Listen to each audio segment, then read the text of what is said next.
So at the moment, York City and Boston United are both building their new grounds. York's new ground is almost ready to go.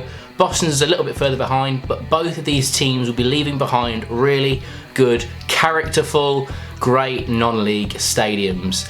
They're grounds that you really need to visit before it is too late, and particularly with York, too late is going to be very, very soon. You made me think, what 10 grounds are there that are really worth visiting before it is too late? Grounds that are really old school, full of character, and are great visits. So we're looking into it right after this. So this video has been really kindly sponsored by OneFootball, who offer a great service on their app, offering lots of different information across the footballing world, lots of different information about all different leagues, stats, transfers, lineups, all sorts of different things. If you haven't checked it out yet, link to it will be in the top line of the description. In at number 10 is the lowest ranked ground on this list. It is Borough Park, the home of Workington. Now the 8th tier side have played here since 1937. There's a 500 seat stand along the one side of the pitch, and then around the opposite corner, behind the one goal and round to the opposite side of the pitch, there's quite an interesting terrace which is slightly covered. It's just quite old school. You kind of feel like you're back in the 1980s at this ground. It's full of character, and that's why I really like it and why it's on this list. Also on this list is because there are plans for the club to build a new stadium to share with Workington Town Rugby Club, so in the near future this ground may no longer exist. Number 9 is going right from over in the west to over to the east and to Norfolk, where Kings Lynn Town's home, the Walks Stadium, is another really nice old school ground. It's got one big grandstand that holds around 1,000 seats along the one side of the pitch. The other side of the pitch has just got a small terrace, and behind the two goals are uncovered. But that big grandstand is really nice and full of character as well. It's really old fashioned, and again it's another one that is on this list as one that I would recommend visiting. It's another ground that you go to and feel like you're stepping back in time a little bit. And number 8 is Stockport County's home, Edgeley Park. It's one of the biggest stadiums in non-league in terms of capacity, and it also has a lot of character. It's one that's located in the middle of a housing estate, and these grounds usually are ones that are quite enclosed, a little bit claustrophobic, but have lots of atmosphere. And this ground has 3 big seated stands and 1 uncovered seated stand behind the one goal. Another National League ground is Victory Park, the home of Chorley, and again it comes into the same category as pretty much all of them on this list. It is just one of those where you feel like you're stepping a little bit back in time when you go and visit it. There's one really big grandstand along the one side of the pitch. It covers about 2/3 of the length of the pitch, and this is a really old-fashioned stand. Behind the one goal is a big terrace. It's quite a shallow gradient, so even when you stood right at the back of it, you're not really that high up.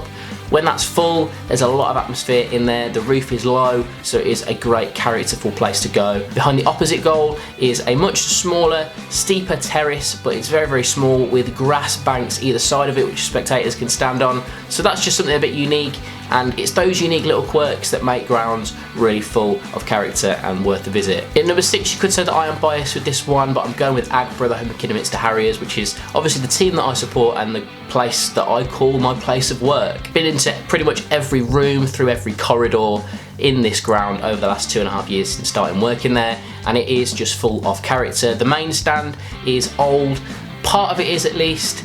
All of the changing rooms and the tunnel and all of that area has been there for a long, long time, and then since they've actually developed around it and built the rest of the main stand, but all of that you can tell is just so old. Obviously that's away from where the supporters go, but actually out into the ground you've got the 2 terraces behind each goal that have been there for a long time as well. The east stand over on the other side is the biggest stand. It's got the Severn Valley Railway that runs behind the east stands, and sometimes in the middle of games you can see really old trains. We're going right past the ground with loads of plumes of smoke going up into the air. Number 5 is the ground that's acknowledged by the Football Association and FIFA as being the oldest continuously used senior association football ground in the world by the same club, as Maidenhead United have been there since 1871. This is something the club are proud of, and they've got a plaque inside the ground to commemorate it. Looking around the ground, it is quite a low capacity in comparison to some of the other ones on this list. Behind the one goal there are black and white panels which have Maidenhead United spelled out, and it's been like that for quite a long time, and it looks quite cool. Looking around the rest of the ground, there are some interesting little terraces and little stands,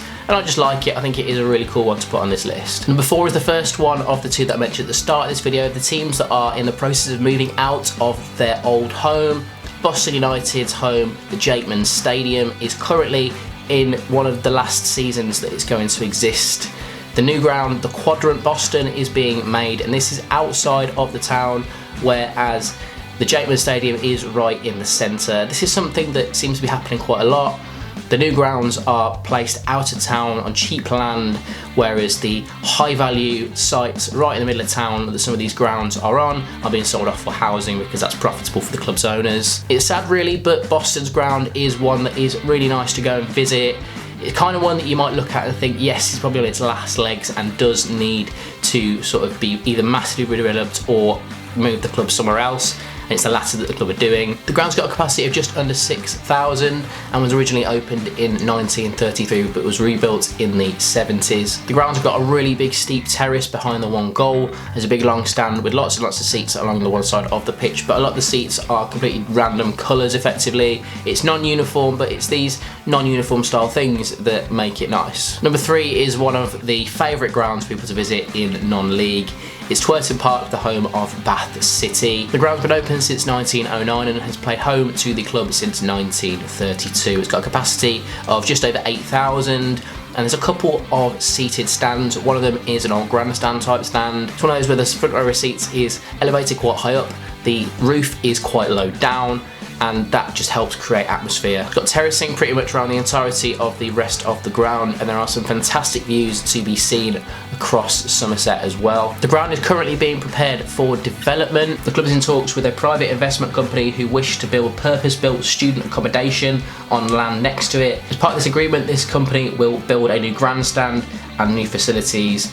So it's one of those where if you want to see this ground as completely untouched and as historic and as lovely as it is, then go to see it very soon, or else it's going to be a bit more modern. In number 2 is Wrexham's home, the Racecourse Stadium. It's recognised by the Guinness World Records as the world's oldest international football stadium. It still hosts international matches, having hosted Wales's first home international match in 1877. Behind the one goal is the Cop Terrace, which is one of actually the biggest terraces in the country that is all standing. However, it has been closed for a number of years due to health and safety. But yeah, it's another great ground in non-league that's worth a visit. In at number 1 is Bootham Crescent, the home of York City. Mentioned it at the start of this video, the club are in the process of moving into their new ground, the York Community Stadium, another out-of-town stadium. The ground was originally opened in 1932 and has obviously been developed a lot since, but it's at the point now where a lot of money needs to be put into it to get it up to a real good standard, because there's things that are apparently costing a lot of money that are just breaking and the ground's effectively falling apart. It's a sign that they need to move to a new ground, and that's what they're doing. In fact, the grounds that had any major investment put into it since the 90s, there are problems such as holes in the main stand roof, parts of the ground are crumbling, there's been drainage problems, and the toilet conditions are quite infamous for being horrendous. There are wooden seats in the ground, and there's not many grounds that can say that they still have wooden seats, which is one of the nice things about this ground, and it is on its last few months now before it is going to be turned into houses. That's why it's top of this list. Definitely worth a visit if you still can go and see it. There aren't many games left at this ground, so you better be quick. Yeah, let me know your thoughts. What would you put at the top of this list? Are there any other grounds that I missed off this list? Let me know in the comment section down below. If you enjoyed this video, remember to hit that like button and click subscribe as well to stay updated with lots of different information and videos like this from non-league football. And yeah, I hope to see you in this video, and thanks for watching.